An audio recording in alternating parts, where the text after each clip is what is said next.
നമസ്തേ ജഗൽപതേ നമസ്തേ രമാപതേ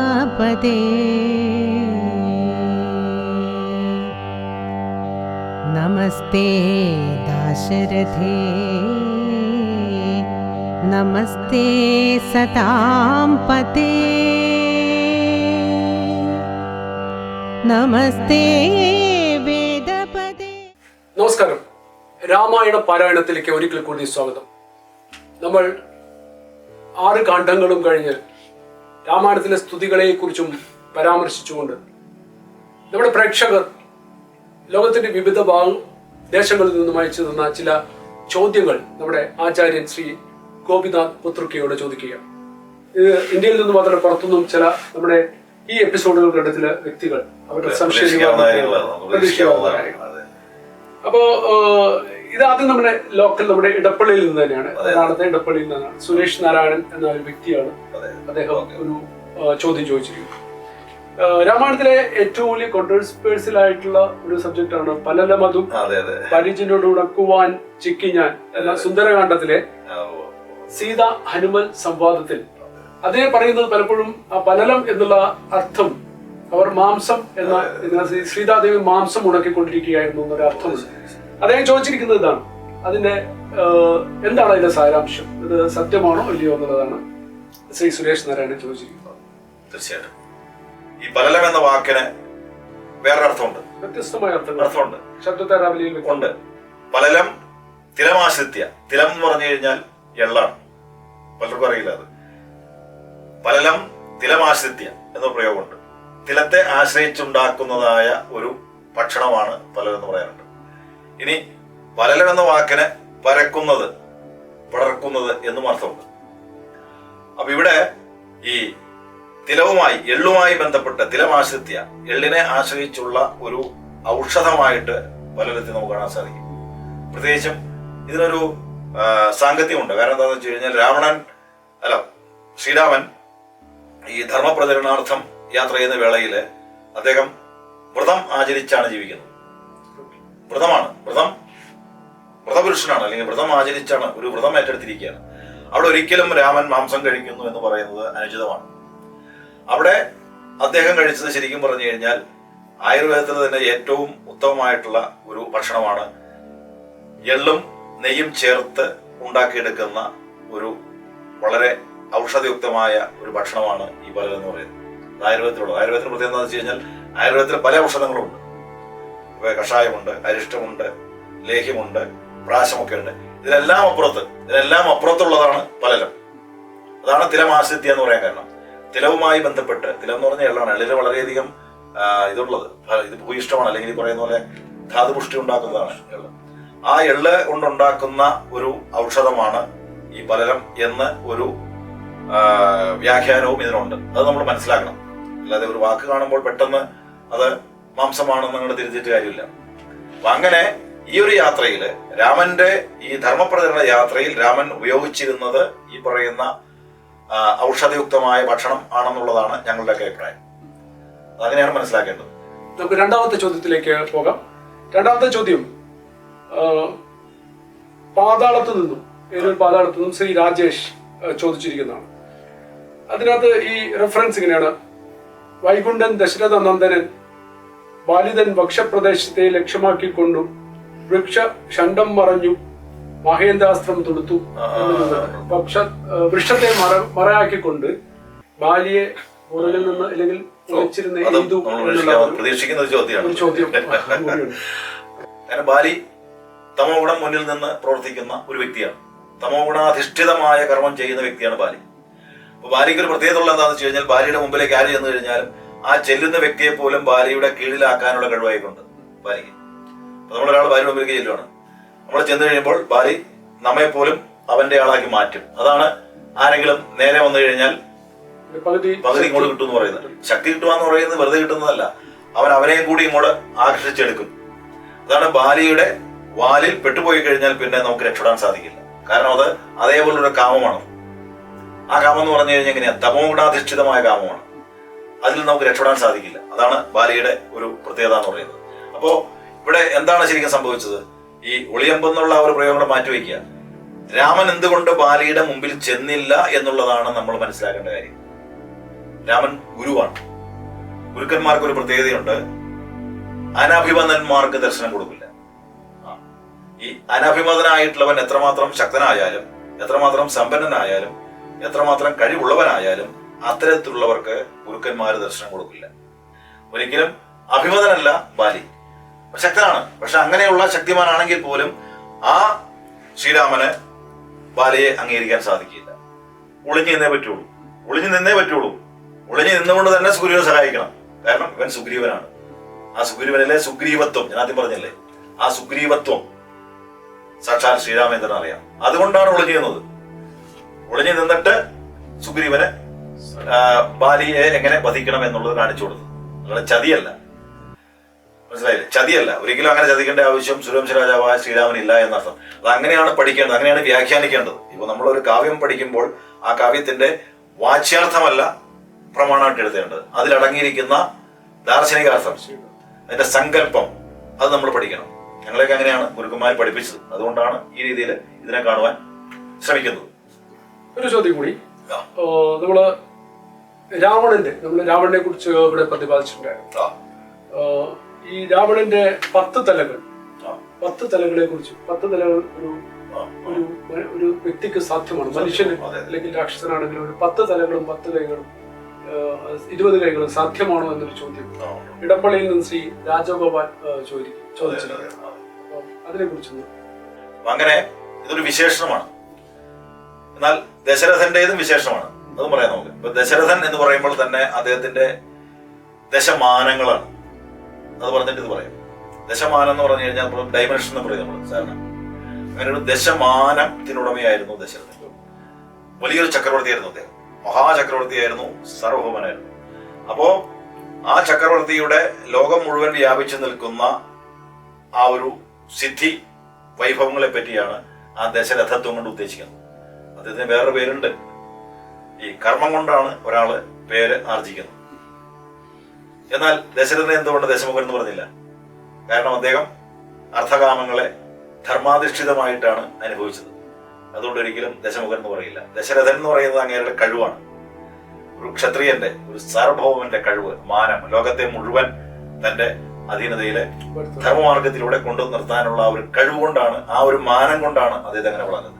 ഇവിടെ ഇദ്ദേഹത്തിന് 10 മുഖം അങ്ങനെ കാണിക്കാനുള്ള കാരണം എന്താണെന്ന് വെച്ച് കഴിഞ്ഞാൽ ഇദ്ദേഹം ദശാനനാണ്. ഇദ്ദേഹം ശരിക്കും പറഞ്ഞു കഴിഞ്ഞാൽ ബഹിർമുഖമാക്കി ജീവിക്കുകയാണ്. ഇതിനെല്ലാം തന്റെ സിദ്ധികളെ, തനിക്ക് കുറെ സിദ്ധികളുണ്ട്. ഈ രാവണന് കഴിവുണ്ട്.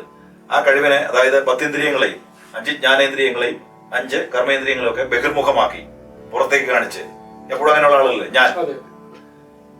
ഞാനും എന്റെ കഴിവും, ഞാനും എന്റെ സിദ്ധിയും, അങ്ങനെ ലോകത്തെ അടിച്ചമർത്തിക്കൊണ്ട് ഒരു അരാജകത്വത്തിന്റെ വഴിയിലൂടെ നടക്കുന്ന ആളാണത്. ഈ അരാജകത്വത്തിന്റെ പാതയിലൂടെ നടക്കുന്ന വ്യക്തിക്ക് അങ്ങനെ രൂപം കൊടുത്തിരിക്കുന്നത് മാത്രമേ ഉള്ളൂ. അദ്ദേഹത്തിന് ഒരു തലയും 2 കൈയും ഉള്ളൂ. വീരനാണ് അദ്ദേഹം, വീരനും ശൂരനും ഒക്കെയാണ്. പക്ഷേ തന്റെ വീരശൗര പരാക്രമങ്ങളെ അദ്ദേഹം സുസ്ഥാപിക്കുന്നതിന് ഏത് മാർഗവും സ്വീകരിക്കും.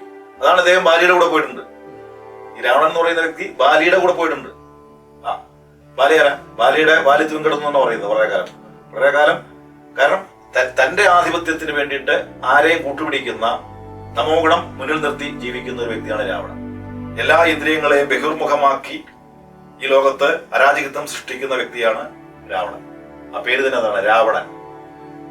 എന്ന് പറഞ്ഞു കഴിഞ്ഞാൽ സമ്പത്ത്, ഐശ്വര്യം, അതിനെ അവലം ചെയ്യുക. അതൊന്നും ഒരു വിശേഷണമാണ്. ഒരുപക്ഷെ കവി അദ്ദേഹത്തിന്റെ വിഭിന്നങ്ങളായ ഗുണഗണങ്ങളെ കുറിച്ചോ അല്ലെങ്കിൽ മറ്റു കാര്യങ്ങളെ കുറിച്ചായിരിക്കുമോ? അതെ, അതായത് രാവണൻ ഈ പറയുന്ന പോലെ 4 വേദങ്ങളും പഠിച്ചാണെന്ന് പറയുന്നത്. അപ്പോഴും പണ്ഡിതനാണ്. അതെ, 4 വേദങ്ങളും പഠിച്ചിട്ടുണ്ട്. സാമവേദത്തിൽ പ്രത്യേകിച്ച് പാണ്ഡ്യം നേടിയിട്ടുണ്ട്. സാമവേദം സംഗീതമാണ്. ഇപ്പൊ ചതുർവേദങ്ങളിലും സാമവേദത്തിൽ പ്രത്യേകിച്ചും പാണ്ഡിത്യം ഉണ്ട് അദ്ദേഹത്തിന്. അങ്ങനെയുള്ളവർ ഇന്നും ഉണ്ട്. ഈ പ്രകൃതമുള്ളവർ ഈ കാലത്തും ഉണ്ട്. എല്ലാ കാലത്തും നമ്മളിലൊക്കെ ഉണ്ട്. ഈ രാവണത്വം ഉണ്ട്.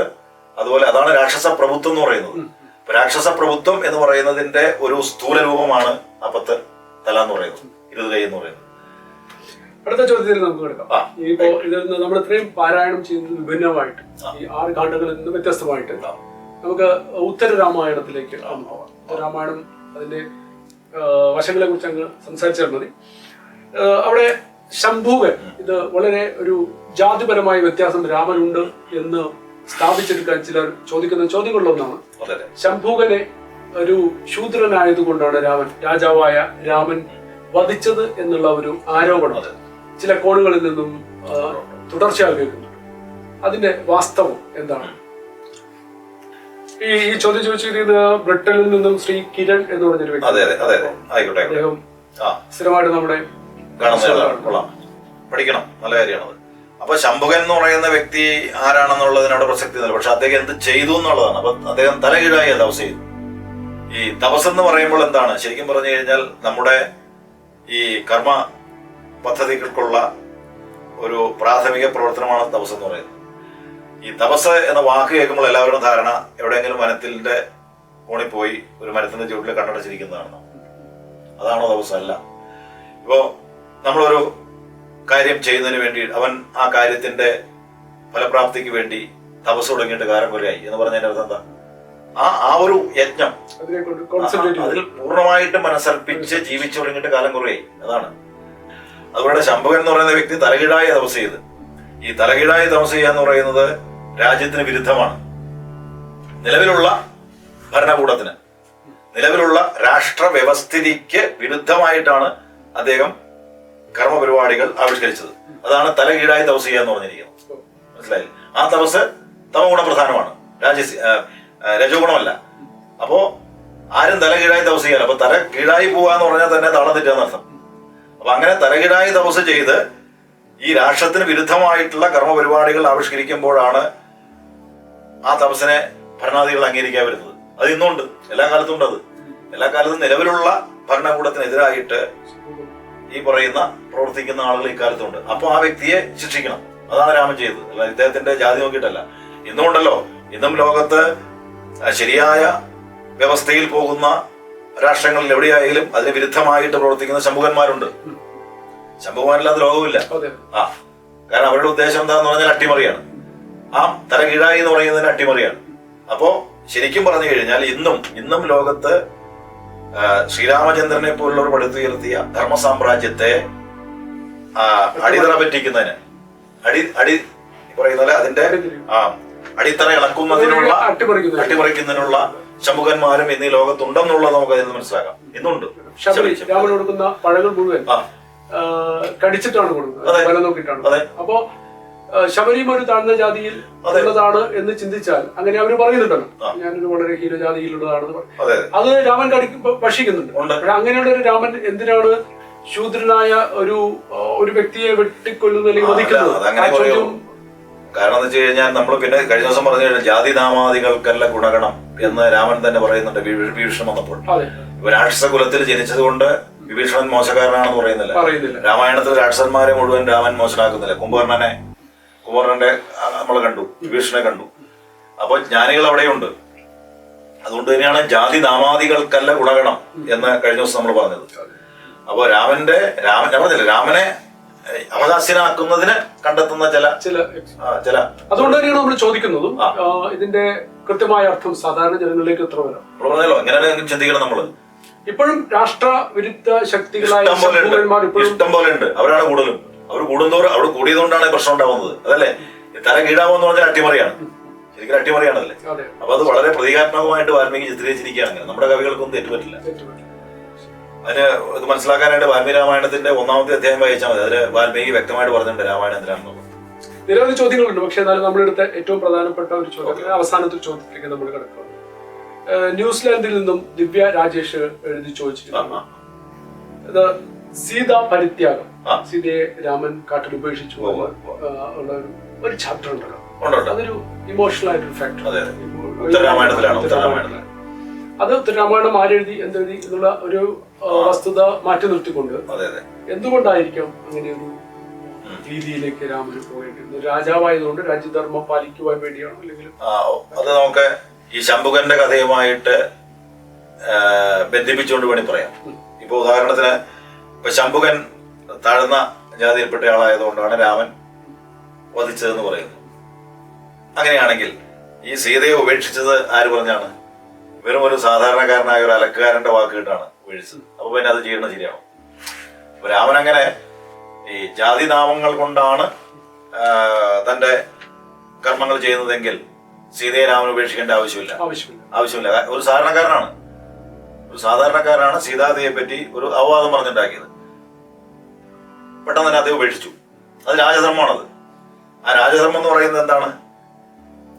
ഈ ജനഹിതമാണ്. ഇത് പലർക്കും അറിയില്ല, ഇന്നുള്ളവർക്ക് അറിയില്ല. ഇന്ന് ലോകം ഭരിക്കുന്ന ആർക്ക് ജനഹിതം അറിയാം? ജനങ്ങളുടെ ഹിതം, പ്രജാഹിതം എന്ന് പറയുന്നത്. പ്രജാഹിതം എന്താണോ അതാണ് രാജാവ് ചെയ്യേണ്ടത്. രാജാവിന്റെ ധർമ്മമാണത്.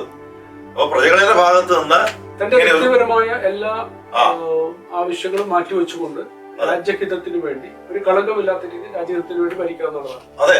അപ്പൊ പ്രജാഹിതം നോക്കുന്നവനാണ് യഥാർത്ഥ ഭരണാധികാരി. പ്രജകളുടെ ഹിതം ഭരണാധികാരി മാനിച്ചിരിക്കണം.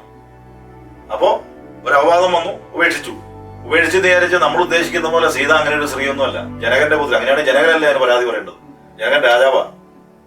ഈ ദശരഥനെ പോലെ തന്നെ വലിയൊരു രാജാവാണ് ജനകൻ. ഇന്നത്തെ പോലെ ഭർത്താവ് ഉപേക്ഷിച്ചു കഴിഞ്ഞാൽ ആ ഭാര്യ കൊണ്ടൊന്നും കേസ് കൊടുക്കുന്ന പരിപാടിയല്ല എന്നുള്ളത്, അല്ലെങ്കിൽ ജോയിന്റ് പെൻഷൻ കൊടുക്കുകയല്ല. അവിടെ ഉപേക്ഷിക്കൽ ദേവി പോയതും കൂടാണ് വാൽമീകിയുടെ ആശ്രമത്തിലേക്കാണ്. ദേവിക്കെതിരെ പ്രശ്നമൊന്നുമില്ല. തന്റെ ഭർത്താവ് ക്ഷത്രിയനാണ്, ഭരണാധികാരിയാണ്, പ്രജാഹിതം അനുസരിക്കുന്ന വ്യക്തിയാണ്. അതുകൊണ്ടാണ് ഉപേക്ഷിച്ചത്. അതിൽ ജനകന് പരാതിയില്ല. ജനകനാരാ? മഹാരാജാവാണ്. ദേവി നേരെ പോയതും കൊണ്ടാണ് വാൽമീകിയുടെ ആശ്രമത്തിലേക്കാണ്. ആ ജീവിതം അങ്ങനെയാണ്, അവരുടെ ജീവിതം അങ്ങനെയാണ്. ഒരു സനാതനധർമ്മിയുടെ ജീവിതം അങ്ങനെയാണ്, ആശ്രമ ജീവിതമാണ്. ഇതാരും പറയുന്നില്ല. അതിന് നമ്മുടെ ജീവിതത്തിൽ ആശ്രമ സങ്കല്പങ്ങൾ ഉണ്ടെങ്കിലേ നമുക്കത് തിരിച്ചറിയാൻ സാധിക്കുകയുള്ളൂ. അല്ലാത്തവർക്ക് മനസ്സിലാവില്ല. ഇപ്പൊ രാമായണം എന്ന് പറഞ്ഞു കഴിഞ്ഞാൽ എന്റെ ജീവിതവുമായി ബന്ധമില്ലാത്ത ഒരു ഗ്രന്ഥമാണെന്ന് ശഠിക്കുന്നവർക്ക് അതിന്റെ അർത്ഥം മനസ്സിലാവില്ല. ഇന്നത്തെ മനുഷ്യർക്ക് അതില്ല. കാരണം ഇന്നത്തെ മനുഷ്യർക്ക് എന്ന് പറഞ്ഞു കഴിഞ്ഞാൽ ഭാര്യ സെറ്റിൽഡ്, ഭർത്താവ് സെറ്റിൽഡ്, മക്കൾ സെറ്റിൽഡ്, സെറ്റിൽമെന്റ് ഇല്ല. ആരുന്നത്തെ ലോകം മനസ്സിലായില്ലേ? എല്ലാവരും സെറ്റിൽഡാണ്. പക്ഷെ സെറ്റിൽമെന്റ് എന്ന് പറഞ്ഞില്ല. പിന്നെ ഇങ്ങനെ ശരിയാവണം എങ്ങനെയാണ്? അതാണ് ലോകത്ത് അശാന്തി ഉണ്ടാവാൻ കാരണം. അപ്പൊ ഇവിടെ സീതയ്ക്ക് അതിൽ പരാതിയില്ല. സീത എന്ന് പറയുന്നത് നമ്മൾ ഉദ്ദേശിക്കുന്ന പോലെ ഒരു സാധാരണ ഒരു സ്ത്രീയല്ല, ഒരു ഭാര്യയല്ല, ഒരു ധർമ്മസ്വരൂപിണിയാണ്, ധർമ്മവിഗ്രഹ തന്നെയാണ്. രാമൻ ധർമ്മവിഗ്രഹവാനാണെങ്കിൽ സീത ധർമ്മവിഗ്രഹയാണ്. അതുകൊണ്ടാണ് ഉപേക്ഷിച്ചു എന്ന് പറഞ്ഞു കഴിഞ്ഞാൽ അതിന്റെ അർത്ഥം വെറുതെ ഇങ്ങനെ അനാഥയായി പോകാന്നുള്ളതല്ല. ഒരു ആശ്രനാരിയെ സംബന്ധിച്ചിടത്തോളം ആ ഉപേക്ഷയല്ല. അവൾ അടുത്ത ആശ്രമത്തിലേക്ക് പോയി, വാൽമീകിയുടെ ആശ്രമത്തിലേക്ക് പോയി. അതും കാണിച്ചു കൊടുക്കുന്നുണ്ട് വാൽമീകി, കവി കാണിച്ചു കൊടുക്കുന്നുണ്ട്. അവിടെ അനാഥയാവുന്നില്ല. ഇത് ഇന്നുള്ള ഒരു സ്ത്രീക്ക് മനസ്സിലാവുന്ന കാര്യത്തിൽ എനിക്ക് സംശയമുണ്ട്. ഈ കാലഘട്ടം അങ്ങനെയാണ്, ഈ കലിയുഗം അങ്ങനെയാണ്. ഈ കലിയുഗത്തില് മൊത്തത്തിൽ കലി ബാധിച്ചിരിക്കുന്നത് കൊണ്ട് എല്ലാവർക്കും ഇത് ഉൾക്കൊള്ളാൻ കഴിയുമെന്നില്ല. പക്ഷെ നിങ്ങളത് മനനം ചെയ്ത് മനസ്സിലാക്കണം. ഇത്തരം കാര്യങ്ങൾ മനനം ചെയ്താലും മനസ്സിലാക്കാൻ സാധിക്കുള്ളൂ. ആ മനനം ചെയ്യുന്നവരാണ് മുനിമാര്. ഋഷിമാര് മന്ത്രദൃഷ്ടാക്കളാണ്. ഋഷിമാര് ദർശിച്ച മന്ത്രത്തെ മനനം ചെയ്യുമ്പോൾ നമ്മൾ ഓരോരുത്തരും മുനിമാരാ. വെറുതെ കണ്ണടച്ചിരിക്കലല്ല, നമ്മൾ കൃത്യമായിട്ട് മനനം ചെയ്ത് ആ ഒരു അർദ്ധസാക്ഷാത്കാരം വരുത്തണം. ഇതാണ് പറയാനുള്ളത്.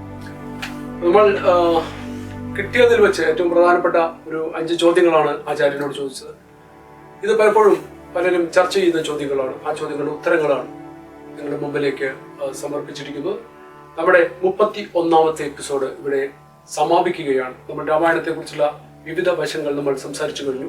രാമായണം ഒരു സാഗരമാണ്. അത് പൂർണ്ണമായും താണ്ടുക എന്ന വളരെ വലിയ ഉദ്യമമാണ് ഇനിയും നടത്താനുള്ളത്. ഒരുപക്ഷെ ചെറിയ ഒരു ഉദ്യമമാണ് ഞങ്ങൾ നടത്തിയിരിക്കുന്നത്. വീണ്ടും വരുന്ന ദിവസങ്ങളിൽ രാമായണത്തെ കുറിച്ച് കൂടുതൽ വിവരങ്ങളുമായി ഞങ്ങൾ എത്തും. പക്ഷെ നാളത്തെ 32ാമത്തെ എപ്പിസോഡ്, ആ എപ്പിസോഡ് രാമായണാർത്ഥം എന്ന് പറയുന്ന എപ്പിസോഡാണ്. രാമായണത്തെ ജനഹൃദയങ്ങളിലേക്ക് കൊണ്ടുവന്ന മഹത് വ്യക്തികളെ കുറിച്ച് ഞങ്ങൾ സംസാരിക്കുന്നു. എല്ലാവർക്കും ഒരിക്കൽ കൂടി നന്ദി പറയുന്നു. ജയ് ശ്രീരാം. ജയ് ശ്രീരാം. നമസ്തേ ജഗൽപതേ, നമസ്തേ രമാ.